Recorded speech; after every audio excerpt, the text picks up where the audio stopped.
Hai, selamat datang kembali di channel YouTube Dok Kolar. Di video kali ini saya akan sedikit mengulas bagaimana memilih kala yang bagus. Pertama, yang akan kita ulas adalah bagian kalungnya ya, bagian kalanya ini. Hal yang paling dasar adalah posisi pemasangan petai-petai ini ya. Kita buka dulu. Jadi petai-petai ini pemasangannya nggak boleh lebih dari sisi kalungnya ini. Jadi kayak gini ya tesnya ini. Jadi itu nggak kena ke jari. Kalau kena ke jari berarti itu tuh pemasangannya melewati dari lebar kala. Dan itu nggak bagus, bisa bikin lecet leher anjingnya. Kemudian pemasangan petai-petainya ini. Nah, ini kayak gini. Sedapat mungkin pemasangan petai-petai ini jangan terlalu renggang ya. Jadi kalau bisa rapat. Jadi pas dilingkari dipasang ke anjing. Nah, ini. Nah, itu. Kayak gini ya. Nggak terlalu renggang. Karena terlalu rapat pun dia nggak bisa. Kalau terlalu rapat dia nanti numpuk. Oke.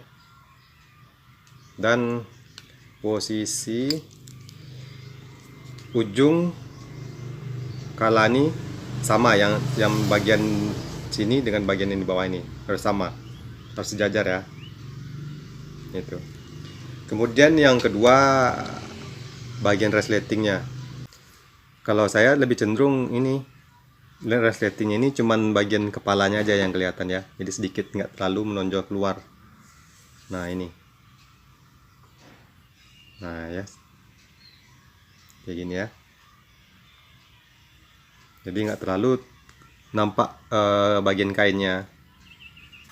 Kemudian pemasangan mainan tengahnya ini dia harus center ya, alias harus di tengah-tengah pas antara bagian telinga sebelah sini dan bagian telinga sebelah sini. Dan jaraknya tuh juga harus simetris ya kan.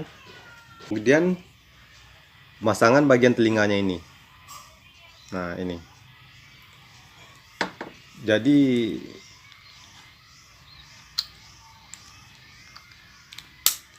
bagian telinganya ini, kalau menurut saya ini adalah kunci dari bagus atau enggaknya sebuah kala itu. Ini kayak gini. Ini saya sengaja, saya sering mengambil foto kala tuh posisinya seperti ini.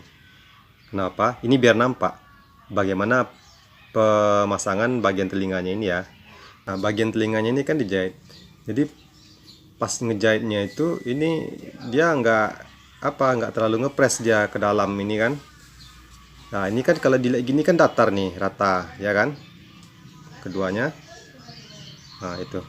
Kan rata posisinya tuh.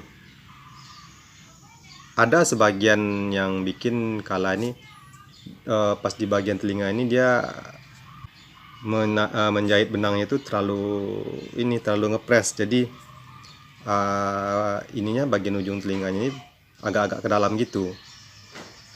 Saya nggak suka yang kalau bagian telinganya nggak datar, kurang bagus dilihat. Kemudian selanjutnya adalah bentuk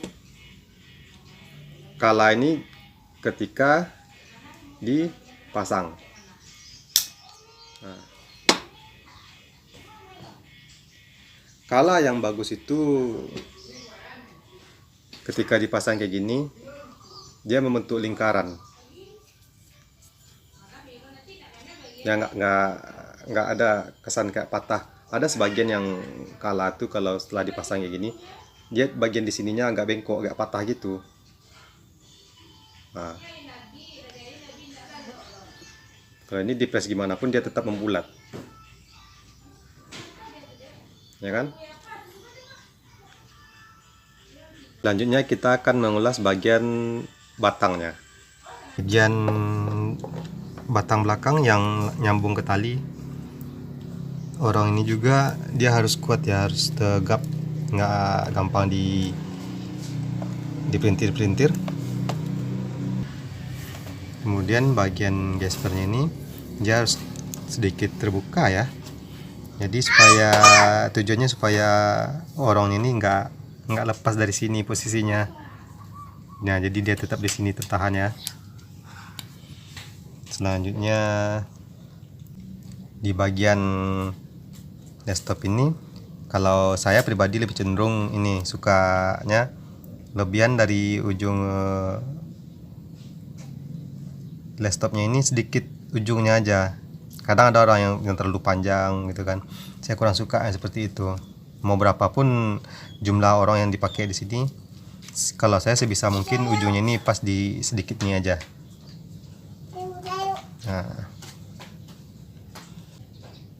Nah, ini dibikin lebih gembung ya. Jadi supaya orang yang sebelah sini nggak lari. Kalau dia maju ke kanan, ditahan oleh orang-orang sebelah sini. Dan juga kalau misalnya dia mau ke kiri, ditahan oleh petai-petai ini ya. Jadi dia nggak lari-lari. Kemudian garis benangnya ini ya, garis benang jahitnya ini juga sebisa mungkin harus lurus dan rapi. Kalau misalnya kita ekspektasinya seperti jahitan mesin, itu nggak akan bisa, karena tukang kala ini dia mau menjahit benang ini, dia kan dilobangin dulu, itu dilobanginnya pakai ini jarumnya satu-satu. Tapi seminimalisir mungkin, jangan sampai terlalu lari ya. Misalnya seperti ini, bagian yang sebelah sini ini kelihatan nggak? Nah, ini sedikit lari nih. Nah, tapi bagian bawahnya udah cukup lurus, ya kan? Nah, ini harus diminimalisir. Nah, seperti ini ya.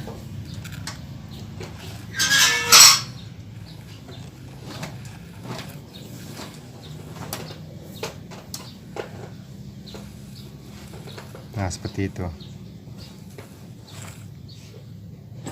Oke, demikianlah ulasan singkat bagaimana cara memilih kala yang baik.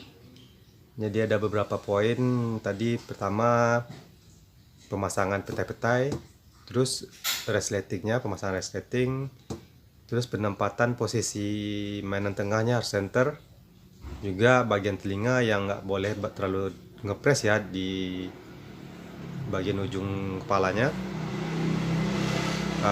Bagian batang juga harus ini,